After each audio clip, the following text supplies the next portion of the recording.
Ni area gani unataka kuwa accommodated siku ya leo? Ninaamini ya kwamba hata kama kuko kugumu aje, hata kama uko na shida gani, hata kama ni kwa nyumba yako, kuna grace ya accommodation itakuwa kwako. When you have the grace of accommodation, people will never see your weakness.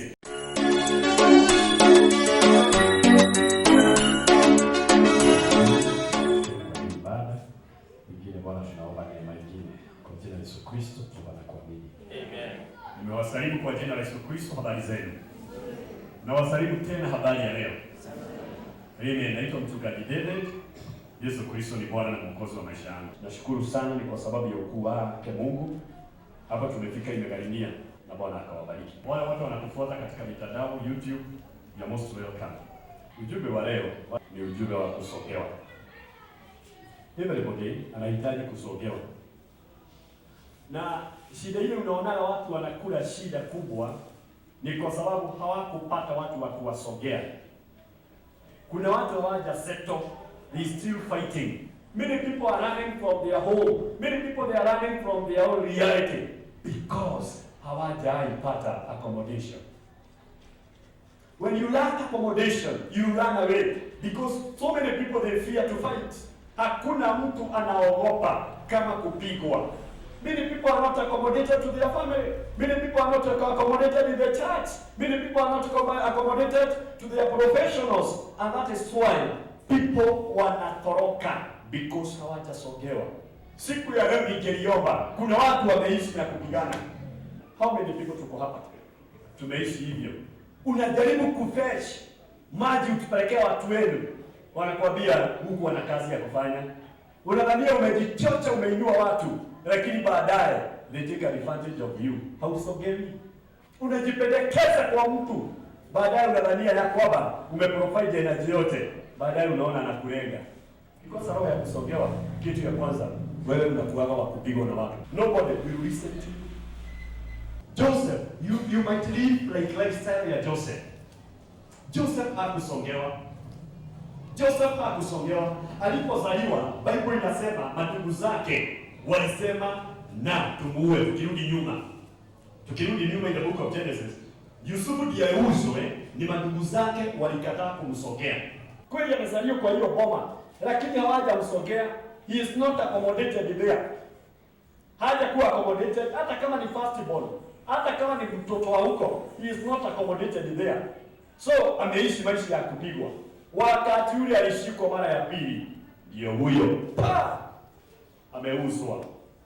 Lakini alipouzwa, alienda na akakuwa gavana. Na akawa mtu mkubwa. Njaa ikatumwa na Mungu. Njaa ikawa nyingi kama saa hizi. Na ilipotumwa watu wa Mungu, what did happen? Bible inasema ya kwamba walipokuwa wamekaa chini, ndugu yao Yusufu akawaona, akajua huyu ni brother yangu, huyu aliniuza na ule na kuna njaa. Alituma askari wakamwambia, endeni mpe watu wale chakula na muambie muwapeni mahali pazuri ya kulala na muwatetee. So wakakaa wiki ya kwanza, wiki ya pili ndiye akawatokezea. Aliwaambia, mimi ndio ndugu yenu yule mliuza. Walipiga magoti wakashujudu. Lakini akawaambia, kuna kitu nitawaambia. Msijali. Farao atakuja kuwauliza, nyinyi ni wanani? Mseme nyinyi ni wafugaji wa ng'ombe. Na mtakaye sema nyinyi ni wafugaji wa ng'ombe, mtaulizwa mnataka wapi? Mseme Gosheni. Yeye hakujilipisha kule, hakusogewa, yeye akasogea mandugu zake. Genesis 46. Ni Mwanzo 46 mstari wa 33, asema, itakuwa Farao atakapowaita na kuwauliza, kazi yenu ni nini? Semeni, watumwa wako tumekuwa wachunga wanyama tangu ujana wetu, na hata leo sisi na baba zetu, mpate kukaa katika nchi ya Gosheni, maana kila mchunga wa nyama ni chukizo kwa Wamisri. Hawakuwa wanataka mtu anachunga ng'ombe. So akajua wakisema ni daktari hawatasogewa. Kuna watu wanajua mambo. Kuna mahali wahesabiwa, apply hapa na useme wewe ni nini, upite. Ende ufanye hivi na utapata. Lakini kama huna roho ya kusogewa, kila wakati utaishi na roho ya kupigwa. Kupigwa na kupingwa, kupigwa na kupingwa. Siku ya leo hata kama Yusufu hakukaribishwa na madugu zake. Alipowaona wakati wa shida, yeye aliwasogea na akawaambia, mtapata kosheni na mseme nyinyi ni wachunga ng'ombe. Watu watakayesikia walikuwa wachunga ng'ombe walikuwa wanachukiwa sana, na wakapelekwa mbali na city, na Biblia inasema wakachunga ng'ombe huko. Hata kama hawako wachunga ng'ombe, hawakuwa na ng'ombe zao, Biblia inasema walikaa huko na wakafanikiwa sana. Kile unahitaji ndani ya maisha ni Mungu. Hata wakati huu kuna njaa, hata kama kuna ugumu, upate mtu atakaye kusogea. Roho yako inahitaji mtu atakayesogea, ipate mtu wa kumsikiliza. Inasogea, inaona so kuna mtu ananihurumia, na wale wote wananitusiaga, wananiambia shindwe, wananiambia situmie akili. So kuna mahali waweza sogewa, uambiwe fanya kibada hapa, wewe weka tu kitabu, Mungu afukue njia, weka hapa mbele yangu. Amen. Amen. Kutoka hapo utapata umefunguka njia. Kuna mtu saa hizi anafaa, wanahitaji wafanyikazi, waweza taka uko na visa na passport, unahitaji mtu akusogee akwambie apply this formula. Jina la Bwana lipewe sifa. All the time when you help somebody, hata kama namna gani maisha yako kiroho na maisha unainuka juu, unainuka. Hakuna siku waweza inua mtu uteremke chini, hata kama atajirike kuliko wewe. Wewe kila wakati unakuwa because he eat because of you, he live because of you. Hallelujah. Amen. Jina la Bwana lipewe sifa. Amen. So siku ya leo sogea mtu na utaona ukisogewa. Kuna watu wako hapa leo, ninasikia roho wa Mungu akinipeleka kwa roho. Wako na roho ya Naomi katika kitabu ya Ruthu.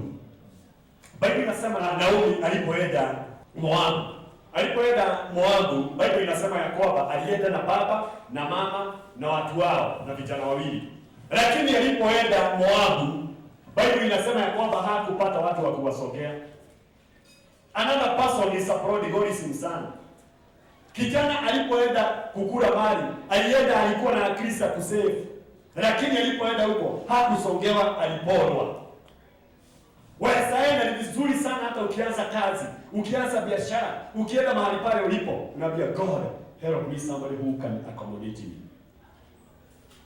Oh, hallelujah. Joshua 6:25 ukiandika, Rahabu ndiye ana-accommodate watumishi wa Mungu.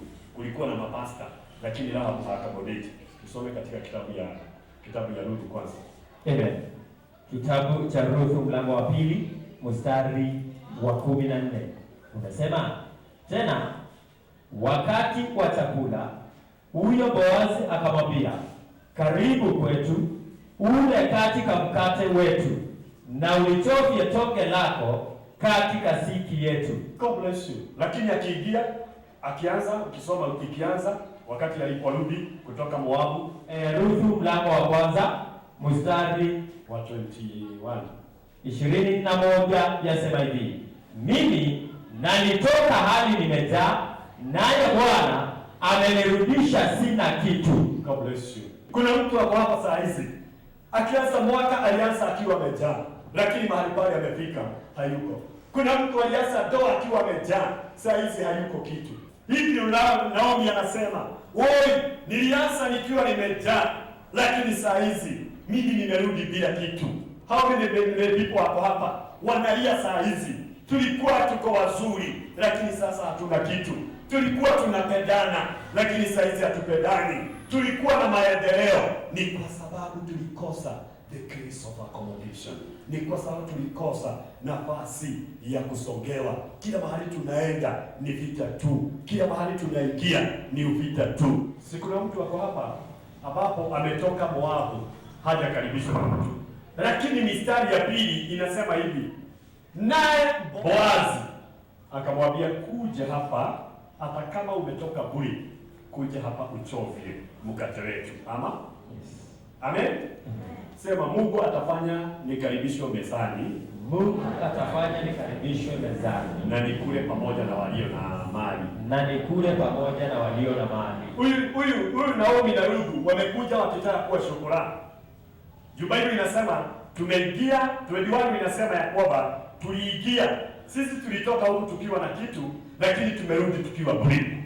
Mimi naomba ni mwaka unaenda kuisha, ninaomba wewe usiwe mahali pale. Hii miezi 4 imebakia, Jehova Mungu wetu atakukumbuka na atafanya usogewe. There is people who are making a lot of money. There is people who are saa hizi wanatafuta wafanyikazi. Kuna watu ambao wanahitaji kile ambaye unaona uko na shida.